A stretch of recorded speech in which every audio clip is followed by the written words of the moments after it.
Hey everyone, welcome to another edition of Power Core Productions and Podcastings. I'm your host, John Harrington, back there to another video, and today we're finally going to be starting a series that you guys have been waiting for a while now, and that is going to be Boruto, Naruto, Yokai, What If Sasuke Uchiha Was a Girl? As we start this new series, we enter into the Boruto era of What If Sasuke Uchiha Was a Girl? Much has changed in the shinobi world since the last time we've seen it. Naruto and Satomi have now become parents of 3 beautiful children, Boruto, Sarada, and Jiraiya. However, Boruto and Sarada in this timeline of events are twins, each one inheriting a different trait from their respective parent. In this universe, much has also changed from what you have last come to see and know. Many characters who weren't around in the original have now made it into this era. But will their presence mean a bigger difference? With many characters having new and unexplored powers, how will this change the shinobi world? Will the Age of Darkness still fall over the shinobi land? And what will the effects be when newer foes and allies make their way into the series down the road? And how will the dynamics change for the family of Uchiha Uzumaki as they grow with these trying times? Well, Power Core Productions is proud to introduce this new series to you, Boruto Naruto Yokai, What If Sasuke Uchiha Was a Girl? The Acedemy Arc, Part 1. But as always, sit back, relax, and enjoy the show.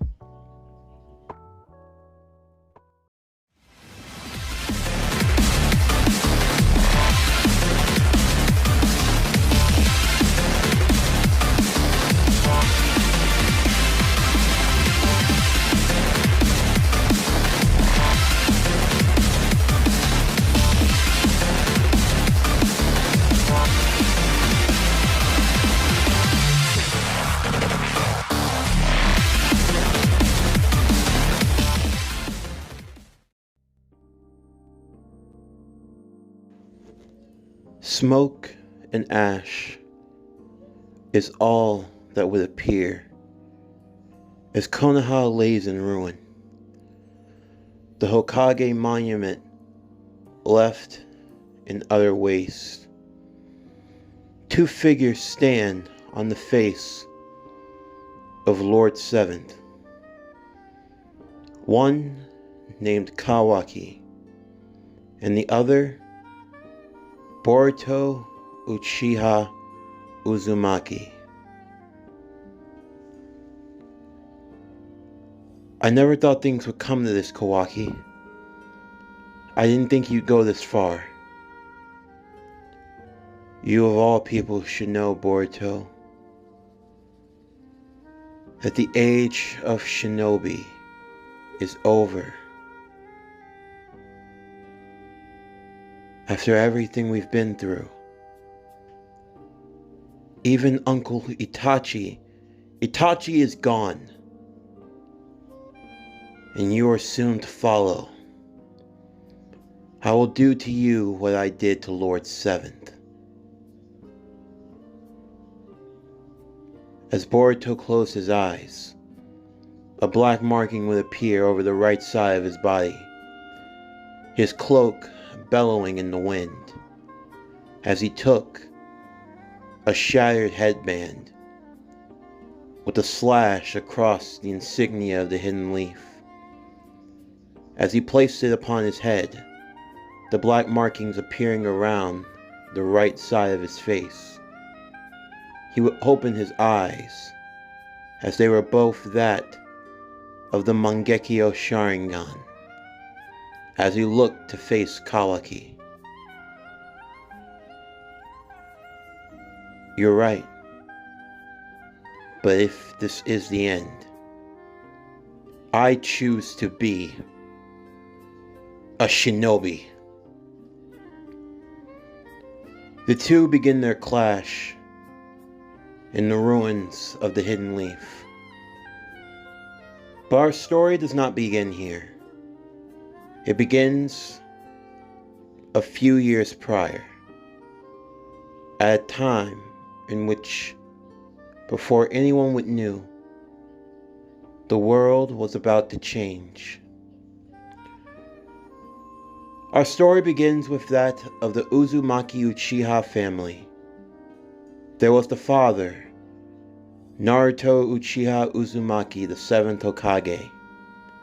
His wife, Satomi Uchiha Uzumaki, a part of a duo known as the Shadow Kages, along with her brother Itachi Uchiha.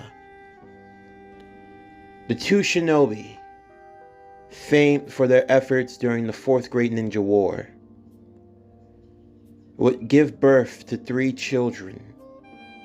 The first, Boruto Uchiha Uzumaki, and his sister, Sarada Uchiha Uzumaki, both age 11. They were twins born on the same day. One was born in the twilight, and one was born in the sunrise. As one was born in dark and one was born in light, they were often referred to as the twin sun and moon. In the meanwhile, they would also have a third child a few years later, a young boy, and his name, after that of the great Sanin, he would be known as Jiraiya Uchiha Uzumaki. But where has the world been? And what has happened since the ending of the story of Naruto Yokai? After the Fourth Great Ninja War, the 5 great shinobi nations established peace as they ushered in the new era of ninja, wanting to do away with the senseless war and violence that had tormented them for so long, to try to end the cycle of hatred that had brought their world almost to ruin at the hands of Madara and Obito Uchiha, and then, through no fault, the workings of Kaguya Otsutsuki. However, this peace was not easily achieved. For all of the efforts that they had made, there were also those who stifled that peace. From the 4th Raikage, Lord A, to the 3rd Tsuchikage Inoki, often being held to their old ways. And even for those who sought peace, the villages did not fully embrace this era of peace, as there were still old wounds that were not easily healed. In fact, while many would say that this was the longest era of peace that the world had ever experienced, in fact, this peace was often held together on nothing but thin ice. A peace that for as long as it had lasted was as fragile as a thin piece of string, and it was always waiting for someone to cut the cord. One incident that almost brought the end to this peace occurred just before Naruto became the 7th Hokage. It was a situation known as the Tailed Beast standoff. The great nations were divided on what to do with the Tailed Beast following the war. The beast personally wanted to remain free, and Naruto was inclined to let them do so. However, there were countries that felt as though it were not fair that they should have Jinchuriki while others did not, referring to the Cloud and Leaf, as the Hidden Cloud Village still had Killer Bee as the 8 Tails Jinchuriki, and Naruto as the 9 Tails Jinchuriki. The remaining tailed beasts from 1 to 7 roamed free in the ninja world, and they very much enjoyed their independence. However, Inoki in the Stone, and even Mei in the Mist, felt as though they should be allowed to have 1-tailed beast within their possession. The beast, however, did not want to go back to the way things used to be, of being forced into a situation they did not desire. And the tension remained high for some time, no one knowing what was going to happen next. Would the countries go back to hunting the tailed beast and forcing them to become Jinchuriki once again? How did Naruto feel about the matter? Naruto spoke with all of the tailed beasts to get their opinions. He understood where they were coming from, and ultimately, if none of them decided that they wanted to be Jinchuriki, he would stand with them in that decision. Many felt as though Naruto were playing into politics, as he had a better relationship with the tailed beast than anyone else. This was viewed unfavorably by the other villages, not liking the idea of the Hidden Leaf being able to culminate that much power at their disposal. Of course, Naruto did not wish for any of the beasts to be used in war, and he wanted a peaceful solution. So Naruto approached the tailed beast once again and asked if any of them would be willing to become Jinchuriki, and if so, what would be their terms. This again was voluntary, and they all had the choice. No one had to do anything that they did not want to do. For a while the beasts spoke amongst themselves, the villagers waiting for their answer. They took everything into consideration, from the 4th grade ninja war, to almost being forced into the 10 tails, noting that maybe if they had a Jinchuriki, it would help them in the long run. Of course, contingencies would need to be made, and the beasts discussed this for a while. But ultimately it was decided. Shukaku the One-Tails would return to the Sand Village, a place he had come to view as his home. And there was only one person he thought was worthy of being his Jinchuriki host. Gaara the Kazekage, hoping that their relationship would be better this time around. And Gaara, accepting this, would become the One-Tails Jinchuriki once again. As for the Mist and the Stone, Isobu, the 3 Tails, would return to the Hidden Mist, and Son Goku, the 4 Tails, would return to the Hidden Stone. However, they had 3 conditions if they were going to become Jinchuriki once again. First, they would only lend their powers to the Jinchuriki as long as it was not used in war. The Jinchurikis were not to be weapons. If a war were to ever break out, then the Jinchuriki would have to fight with his own power, and he would receive none from the tailed beast. 2. The tailed beasts would not fight against one another. If 2 Jinchuriki wanted to fight, they were free to do so, but they did so with their own power. It would not be with the power of the Jinchuriki unless the situation was deemed necessary. And third and finally, they would pick the host and would determine who was worthy. For the 4 Tails, he searched until he found one shinobi he felt matched his desire, the burning flame within him. That would be in a shinobi known as Kurasuchi, a kunoichi from the Hidden Stone, who would one day go on to become the Tsuchikage herself. And as for Isobu, he chose a shinobi who had family ties with someone he was very familiar with. From that point forward, peace resumed in the shinobi world. While there were skirmishes here and there, for the most part, the alliance remained strong. But that is just the precursor. Our story begins in the time of peace. We begin in Konoha, and it is the day before the first day of the Ninja Academy school year. As Boruto and Sarada stand in an open field, sitting under a tree, watching, was their mother, Satomi, along with Jiraiya close beside her. The two of them watched as Boruto and Satomi engaged in their spar. The two children had learned very much from their parents, even from an early age, as well as from their uncle Itachi, whenever he was around from time to time. While they were prodigies in their own right, neither one of them had progressed too far. In fact, neither one of them had even unlocked the Sharingan yet. Although, Satomi believed that it wouldn't be too far from now. In fact, at any moment they might start to develop the dojutsu famed from their mother's side of the clan.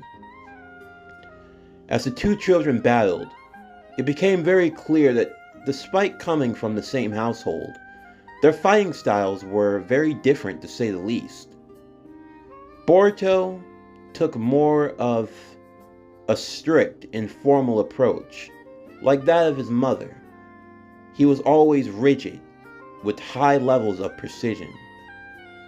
He never wasted his movements or his punches. Whereas Satomi fought a lot like her father Naruto.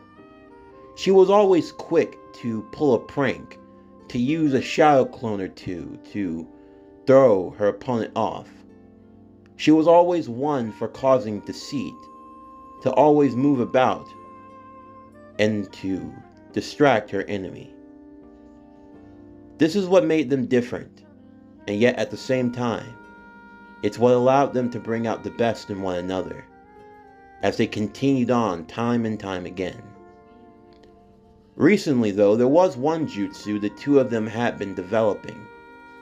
That was the famed Fireball Jutsu. The two of them had been practicing for so long that it got to a point where their cheeks were burnt. And this time was no different, as they both created distance and attempted to use a Fireball Jutsu at the same time. The two of them were able to make a jutsu of decent size that matched one another for a bit, although Satomi's was a little bit stronger. Although thankfully no one was harmed too bad, they were both knocked down. Before they could continue, Satomi would get between them, stopping both Boruto and Sarada, as she decided the match was over, and that it was a good draw. The two children stopped and did the unison sign, as a sign of respect and tradition.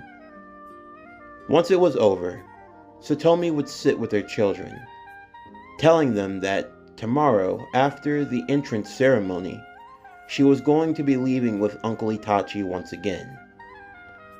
This arrangement had been going on for a few years.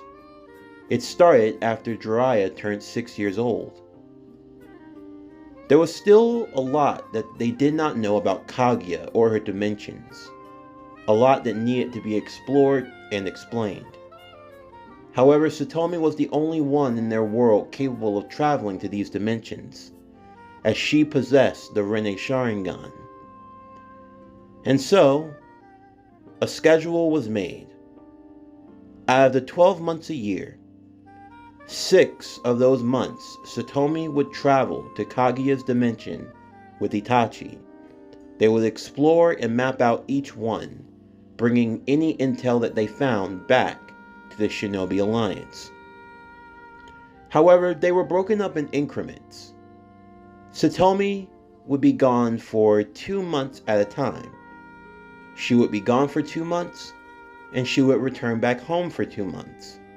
Then be gone for 2 months again, then be back home again. And this was the schedule and the way it had remained for almost 6 years now. Of course, this wasn't easy to say the least, neither for Satomi or for the family. However, the children had become a lot more resilient than even their parents could give them credit for. Now, if you think that everything was fine and smooth at the beginning, you would be very wrong. In fact, when this arrangement first began, the children hated it. Boruto and Sarada especially. It wasn't just that Satomi was gone, but it was around that time that Naruto became Hokage, and as such, the children's world changed in ways that they weren't expecting at all. Their parents were hardly ever home at the same time, and more often than not, Boruto and Sarada had to look after Jiraiya alone. It built up a great form of resentment, but in different ways.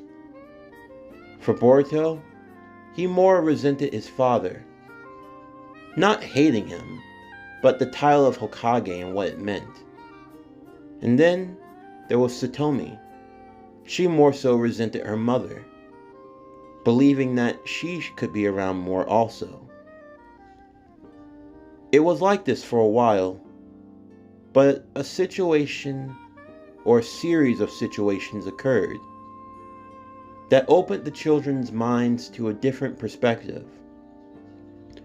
For Boruto, one of his friends, Hoki Hatake, the son of Kakashi Hatake and Anko Hatake, would relate to him in a sense. Hoki had understood his father's position. Of course, by the time he had come up in age, Kakashi retired as Hokage and was able to be home with his family more. But still, he opened Boruto's mind to the idea of seeing it from a different point of view. That what Naruto did wasn't out of malice, but simply because he had love for everyone within his heart.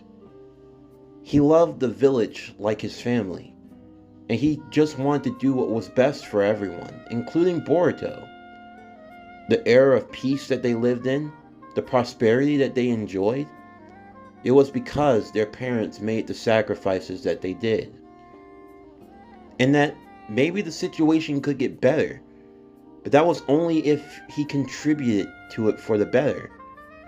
Sure, it wasn't bad to feel angry about the situation from time to time, but instead of just wallowing in sadness, why not try to find the better? As for Satomi, she would actually receive encouragement from her uncle Itachi. It had been when Satomi was having an off period. Sarada would listen to her uncle as he explained that for Satomi, it was one of the hardest decisions she ever had to make.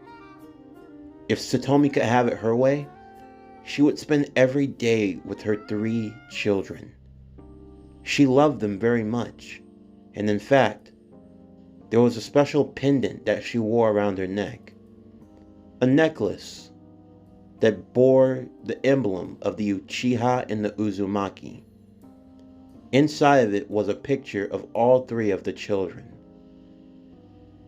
And Itachi remarked that Satomi looked at that picture every day that they were gone together, to remind her of what she was fighting for. It was what gave her the strength to keep going. She didn't leave because she didn't love her family. She left out of love. An unselfish love that was so strong that she would put her life on the line to protect the world that her children lived in. This gave Boruto and Sarada a lot to think about. But ultimately, the situation would be pushed to the forefront. It started when Jiraiya was 7 years old.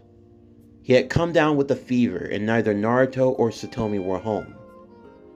Both Boruto and Sarada had no choice but to handle the situation alone. Their younger brother needed their help, and they couldn't afford to go to either parent. The 2 children put their brains together and worked hard. Sarada helped make soup, while Boruto helped keep their brother cool. They worked together to help him recover. Not too long after, Naruto would return home to see his children sound asleep, and they awoke and told him what happened. They would begin to cry, and Naruto immediately went to check on Jiraiya, and he too made sure he was alright, getting him some medicine from the store. After Jiraiya was sound asleep, the children would explain that they were so scared, but they knew that they had to do what they could for their brother. Seeing this, Naruto pulled both of his children into a hug. He apologized for not being there for them more. And he felt as though they probably hated him and Satomi. He wished they could have been better parents, and that they could have done more for them. The children, seeing this, they saw the sincerity in their father's eyes, and it looked as though even he might be moved to tears. For Naruto, being Hokage was always his dream, and it was a responsibility that he took seriously above all else. But at the same time, he also understood the pledge that he made to his family and to his wife, and he never wanted to leave them in the wayside or to make them feel unloved, and yet they might have felt that way. But seeing this only moved the children to hug Naruto tighter. Just to hear him say that broke their hearts. They didn't hate their father or their mother, they loved them, and they even expressed that. They just wished that they could spend more time together and be the family like they used to be. They understood their parents were important to everyone, but above all else, they were important to them too. And they didn't want anything to change that. The three would all hold and hug one another, Naruto promising that he would try to do better. It didn't matter what it took. To see his children, to see how they matured, to see that they were putting in the effort, he knew he had to do the same.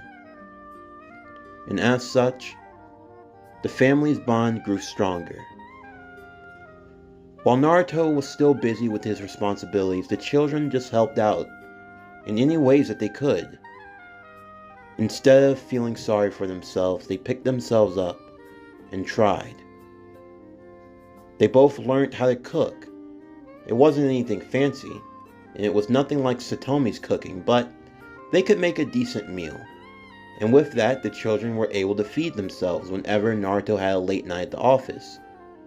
And even when Naruto came home late, there was always food in the refrigerator, a plate made for him, with a little sticky note from Sarada, wishing him good luck. Boruto learned how to do laundry, and that helped out the household also. Slowly but surely, the children matured in their own ways. And Jiraiya, as he grew older, learned to help also. Seeing the efforts made by the children only made Satomi and Naruto want to work harder. To see the efforts that their children put in. To see that they were able to put one another ahead of themselves. It only made their desire to want to be with their family more even greater. From time to time, Naruto would actually be able to take a day off, even if he meant he had more work later. Even if he were tired. Still, if his children could do it, then so could he. And for Satomi, whenever she was at home, she put in even double the effort for her children, to let them know that they were loved and they were cared for. The desire of both the children continued to grow stronger and stronger, and they both shaped into the shinobi that they were destined to become. For Boruto, he was born with the desire to help others, but he wasn't like his father. The desire to be Hokage just wasn't in him. Instead, he loved to help people from a distance. He was the type of person who loved to work from the shadows. He didn't really care for praise or adulation. When it came to certain things like school plays or things of that nature, Boruto didn't care if he didn't get a part. If he just helped move boxes in the back, if it helped everything move smoothly, that was more than enough for him. This turned into him having great admiration for his mother, for her power and strength. She was like the backbone of the village. And sure, no one ever knew much about it. No one ever knew all of the exploits that Satomi went on with Itachi. And she didn't get the same level of praise that Naruto got. But that didn't bother her, because for her, the praise wasn't important. It was her duty. and Boruto developed that same drive. As such, wanting to follow in his mother's footsteps was what Boruto wanted to do, to help the village from the shadows. As for Sarada, she had the biggest heart anyone had ever seen. She was known as the girl that would go out of her way to help everyone in the village. It didn't matter what was happening. She would lend her strength to anyone in need. For Sarada, she loved her giving nature. Like her father, she wanted to help the village. She wanted to be a leader, to step up. As such, it only developed her drive to be Hokage, like her father and her grandfather. And that was her dream also. As for young Jiraiya, he inherited a lot from his uncle without even realizing it, but also from his godfather, his late godfather, and Jiraiya. Even though he had never known him, he knew he bore his name. He heard stories of the Toad Sanin, a man who was wise, and a man who sought out for peace in the shinobi world. Even though he was young, Jiraiya wasn't sure of what he wanted to do. He wasn't sure if he wanted to be a shinobi or do something else. But he knew that with his power, if he could help anyone, then that was something he felt he should do.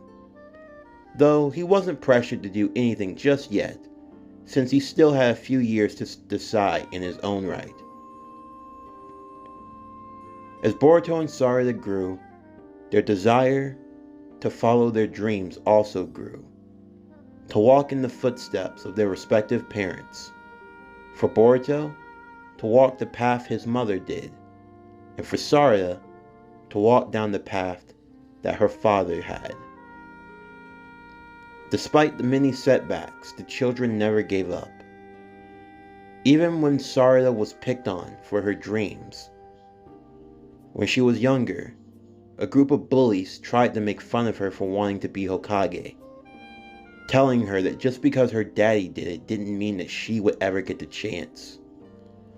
However, Boruto quickly came to his sister's defense, and he told them, proudly, that his sister would one day be Hokage, and he'd be right there to support her no matter what.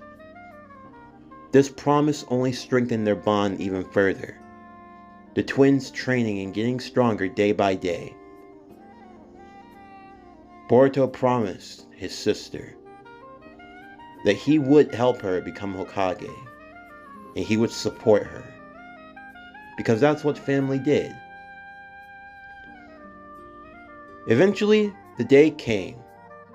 Both Boruto and Sarada would awaken, only to see that they had overslept. The two twins quickly raced down the halls, as their black hair went flying in all of which different direction.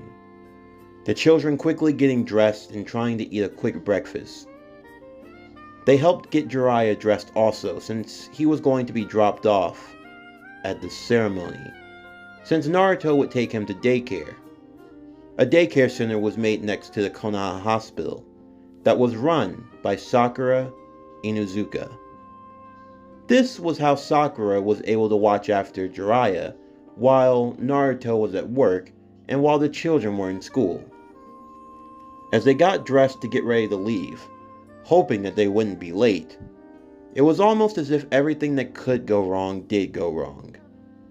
There was a lot of traffic in downtown Konoha, so the children had to get through that.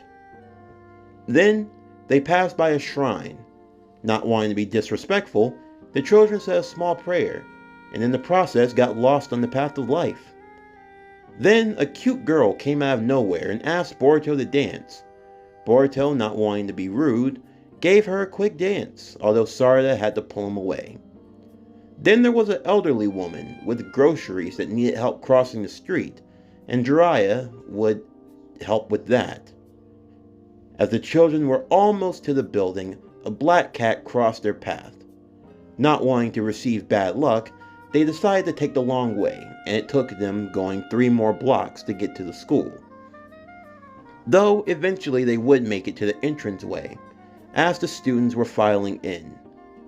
Sarada would catch up with her friends, Chocho Akamichi, the daughter of Choji and Karui Akamichi, and Ryo Inuzuka, the daughter of Kiba and Sakura Inuzuka. While Boruto said hi to Shikadai and a few others that were making their way in, including Hoki Hatake, the son of Kakashi Hatake, the 6th Hokage, as well as Vice Principal Anko Hatake. Anko Hatake, being married in this timeline, had to make sure she looked good for her husband, so she didn't let herself go. And for a woman of her age, she was a thing of beauty. And the young male students at that school could not stop paying attention to her, to say the least.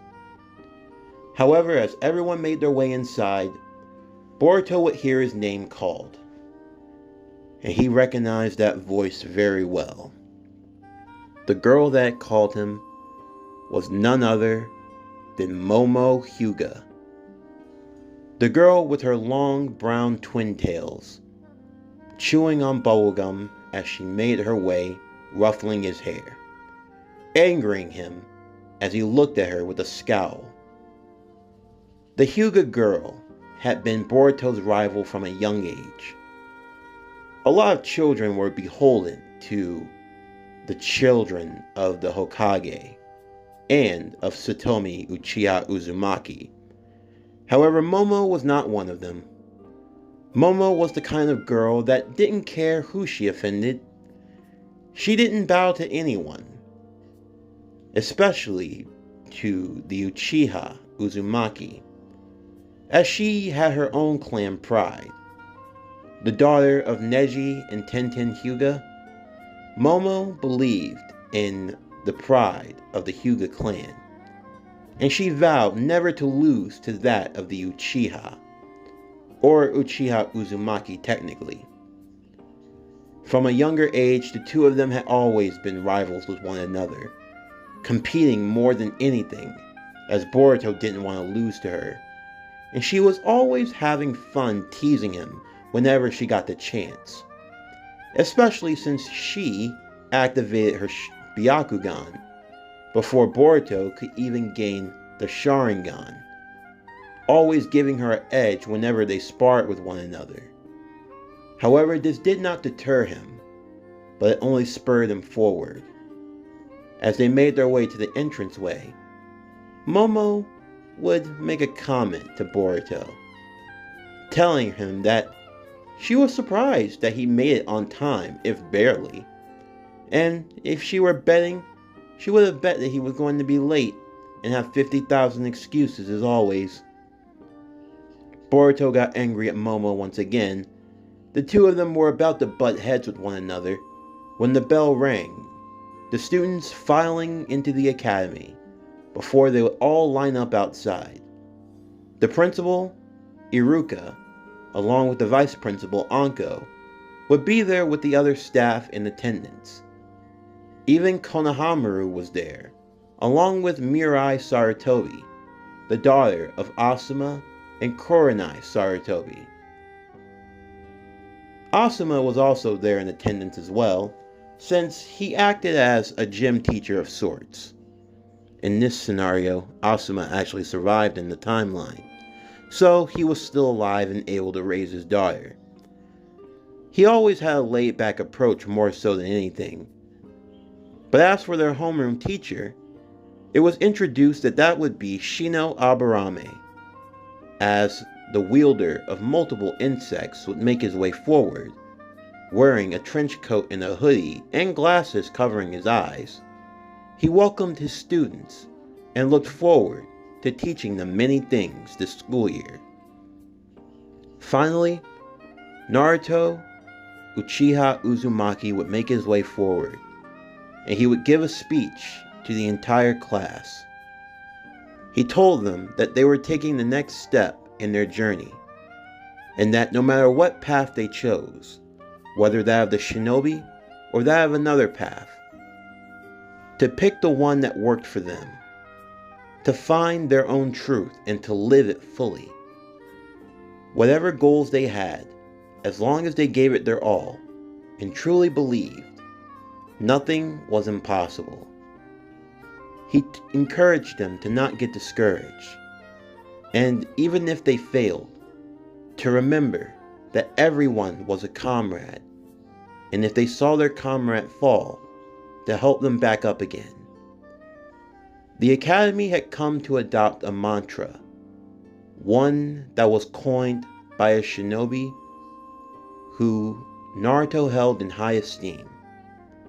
This mantra was plastered within the halls of the Academy, and in fact, it was the first thing you saw when you walked inside. Those who break the rules are scum, but those who would abandon their comrades are worse than scum. As the ceremony came to an end, the children would make their way to class. However, Boruto and Sarada would be stopped, as Naruto picked up his children along with Jiraiya. They would all make their way to the gates of Konoha. Satomi had been there in attendance, and now that the ceremony was over, she had to prepare for her 2-month trip. As she had everything she needed, as she wore her dark cloak and her sword by her side, she turned to see her children waiting for her. They rushed up and all gave her a hug immediately as she hugged them back. She made them promise to behave themselves while she was gone, and to not give Naruto a hard time, and they all promised to do their part. Jiraiya promising to be good for Aunt Sakura while she was gone also. As they all said their goodbyes, Naruto would step forward to Satomi. As the two of them looked at one another, this was something that never got easier no matter how many times they had done it. It always felt like the first time for them. It was proof of how strong their love was. As Naruto pulled his wife into a hug, and he gave her a kiss. The children would make gross faces, telling their parents that they didn't need to see that, causing the two of them to laugh at one another for a bit. Satomi would poke Naruto in the forehead, telling him that she'd be back soon. And with that, she walked off into the distance, as the children all waved at her, wishing her good luck, and promising that they'd do their best while she was gone. They would all make their way back into Konoha, as both Boruto and Sarada would begin their journey in the Ninja Academy, Naruto continuing to serve as the 7th Hokage. As Satomi saw that the village was getting out of sight, she would stop at a particular tree, and in the shade there would be a single crow that would transform into Itachi-Uchiha. The older Uchiha standing as he smiled, remarking that the children had grown a lot since he had last seen them. Satomi also remarked that he could have also stopped by to say goodbye. However, Itachi believed that that was a private family matter, and he'd say hi to them when they came back in 2 months' time. As he looked towards her, he said, "Are you ready, little sister?" Satomi's expression would then get serious, as the Rinne Sharingan would flare, and the two of them would begin their journey also. This concludes Boruto, Naruto Yokai, What If Saskue Uchiha Was a Girl? The Academy Arc, Part 1. If you enjoyed today's video and everything else that we have on the channel, then please don't forget to like, comment, subscribe, share, and hit that bell for post notifications so you can stay up to date on everything that is PowerCore Productions and Podcasting that has to come out now and in the future. Stay tuned for Thursday afternoon when we will continue this series with part 2. But anyway, that's going to do it for the end of today's video. I'm Javon Harrington with PowerCore Productions and Podcasting, signing off, and I'll see you next time.